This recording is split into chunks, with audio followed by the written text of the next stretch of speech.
요셉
말씀은 말씀보다 자신의 실리를 앞세운 지파라는 개념으로 말씀을 전하겠습니다.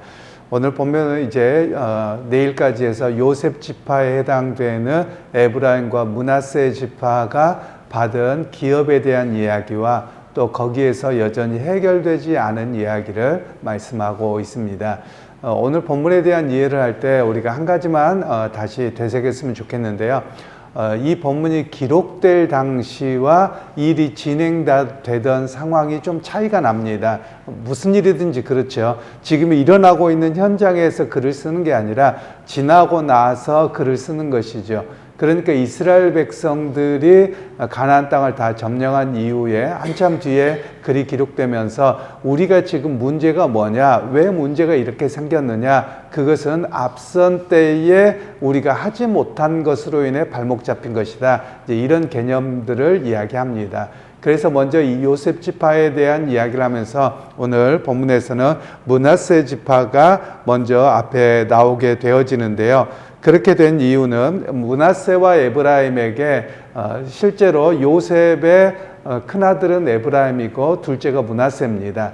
그런데 야곱이 창세기 39장에서 이들을 위해서 기도할 때 요셉 지파가 둘로 나뉘어질 것이고 동생이 더 크게 될 것이라고 손을 어긋맞춰서 축복을 해줬던 그런 내용이지요. 그러니까 오늘 본문을 통해서는 먼저 말씀하는 것이 야곱에게 약속하셨던 말씀이 므낫세와 또 에브라임을 통해서 이렇게 이루어졌다라는 것을 먼저 이야기를 하고 있습니다.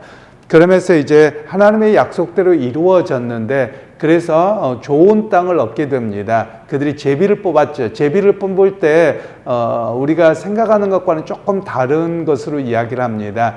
제비는 우리가 뭐 통에다 놓고 이렇게 뽑았다 이렇게 생각을 하기도 하는데요. 유대인들의 방식에서는 그냥 제비 이렇게 날린다고 합니다. 그럼 날리면 이게 그 사람 앞에 떨어지는 것이죠. 그래서 그것을 가지고 내가 제비 뽑았고 그것이 하나님께서 내게 준 것으로 받아들였던 모습이 바로 제비 뽑기라고 하는 것입니다.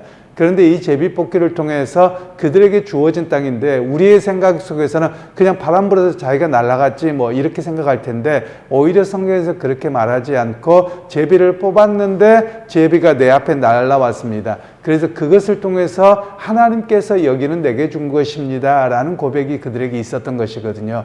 그러면 오늘 우리의 인생도 마찬가지입니다. 똑같진 않겠습니다만 인생도 제비뽑기다 저는 이렇게 표현하고 싶은데요. 각자의 삶이 다르다는 겁니다.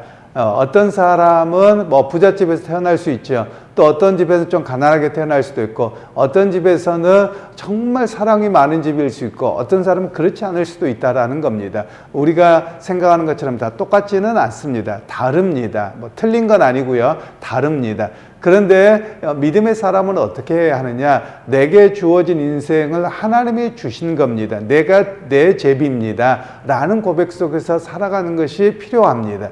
그런데 오늘날 자꾸만 문제가 되는 게 뭐냐면 저 사람과 내 삶을 비교하는 겁니다. 그러면서 하나님 저 사람은 왜 이렇게 하고 왜 나는 이거밖에 안 돼요? 라고 하면서 문제가 되어지는 거거든요. 그러니까 오늘 각자의 삶이 다릅니다. 저는 가끔 이슬람 지역이나 또는 중동 지역이나 이런데 굉장히 또 아프리카의 척박한 곳에 사는 것을 사람들에 대한 뉴스나 영상들을 보잖아요. 그러면 마음이 참 짠합니다. 왜 짠하냐면 저 사람이 잘못한 게 뭡니까? 그 아이들이 잘못한 게 뭡니까? 아무것도 없거든요. 그냥 그 땅에 태어난 것밖에 없거든요. 그런데 나는 이렇게 많은 걸 누리고 있나 라는 생각을 합니다. 또 그런데도 불구하고 아프리카나 중동 지방의 척박한 곳에서 살아가면서 또 믿음 생활을 하는데, 믿음 생활한다고 그들의 삶이 갑자기 좋아지냐? 그렇지는 않거든요. 여전히 배고프고 환경이 나쁘고 여전히 그런 삶을 살아가고 있거든요.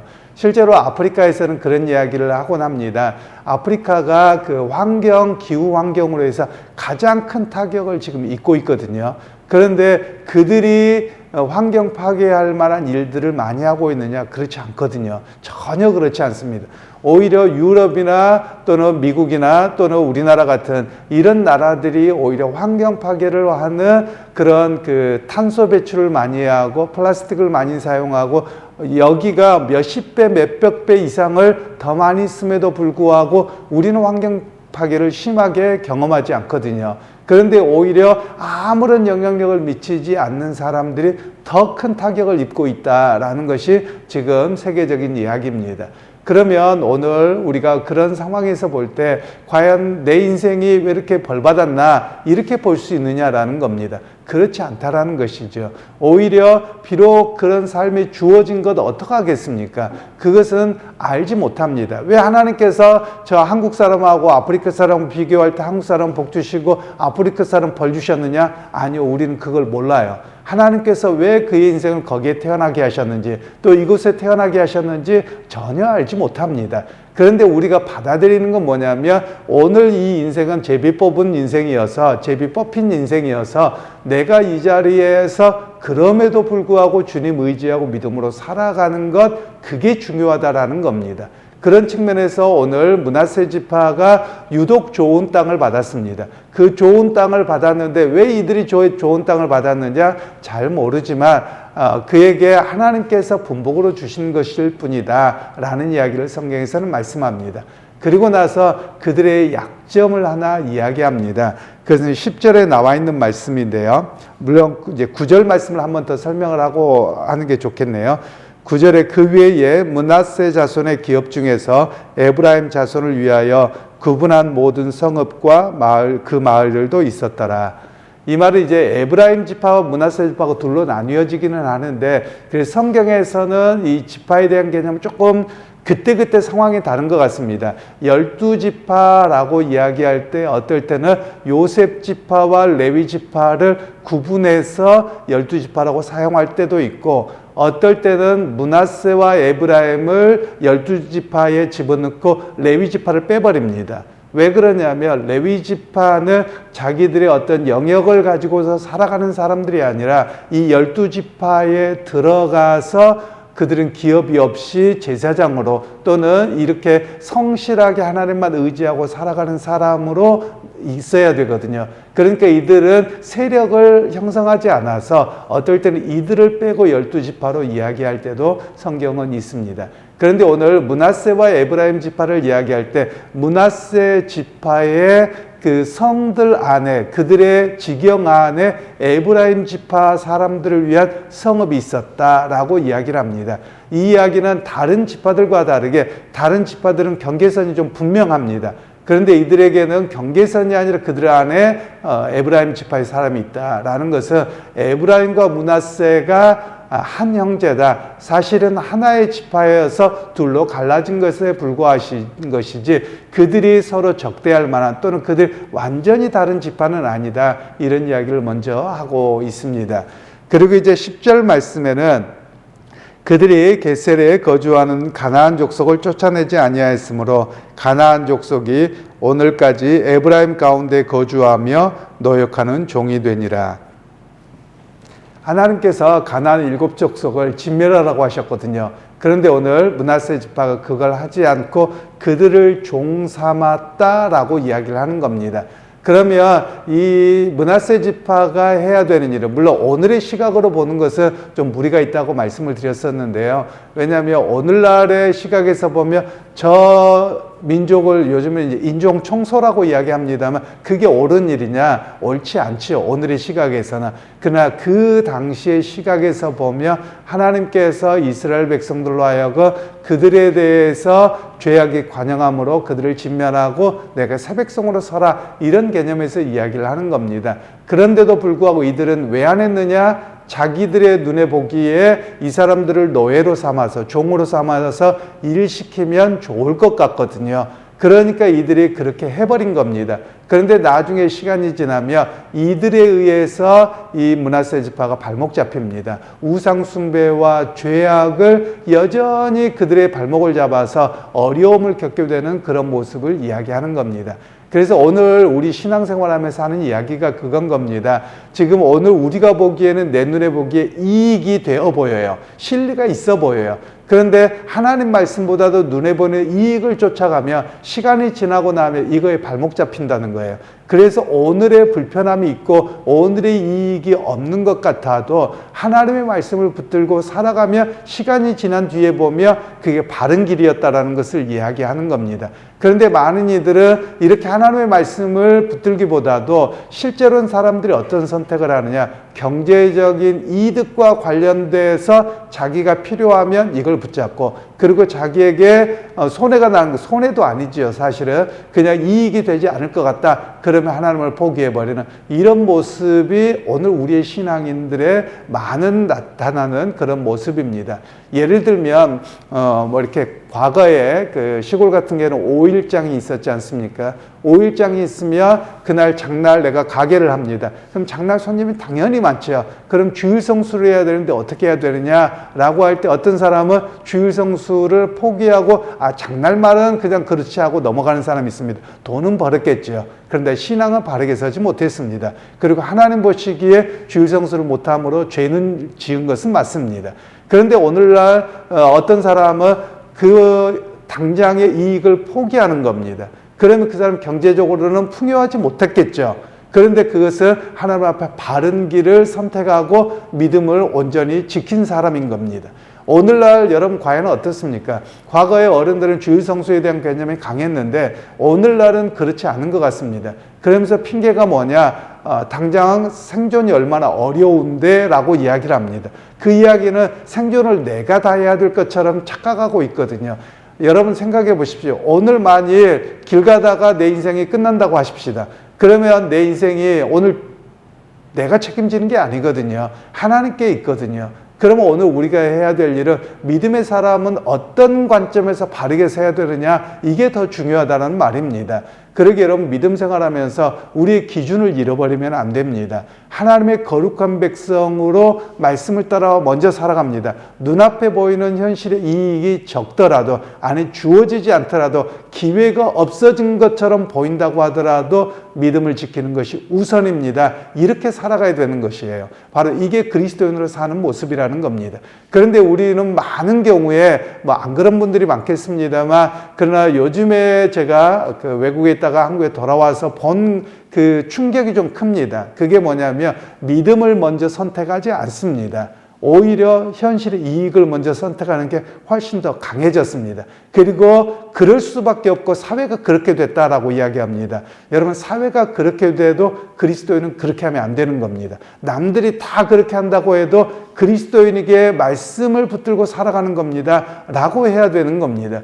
여러분, 그러니까 세상에서 초대교회 교인들을 보며 그들은 공직에서 쫓겨났습니다. 삶의 터전에서 살아갈 수 없도록 밀려났거든요. 그러니까 그들이 갈 수 있는 곳이 어디밖에 없었느냐? 도시에서 멀리 떨어진 산속에 지하 동굴에서 살아갈 수밖에 없었거든요. 그런데 그들이 있었기 때문에 오늘 우리의 신앙이 있는 겁니다.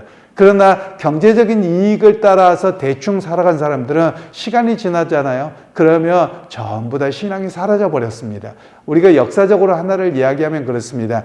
우리나라의 신라 시대에 기독교가 우리나라까지 전파된 것으로 학자들은 이야기를 합니다. 물론 이제 우리와는 신앙이 조금 다른데요. 경교라고 해서 당나라를 통해서 신라까지 왔고 경주에서 십자가가 발견되기까지 했거든요. 그래서 어떤 모양으로든지 영향력은 있었습니다.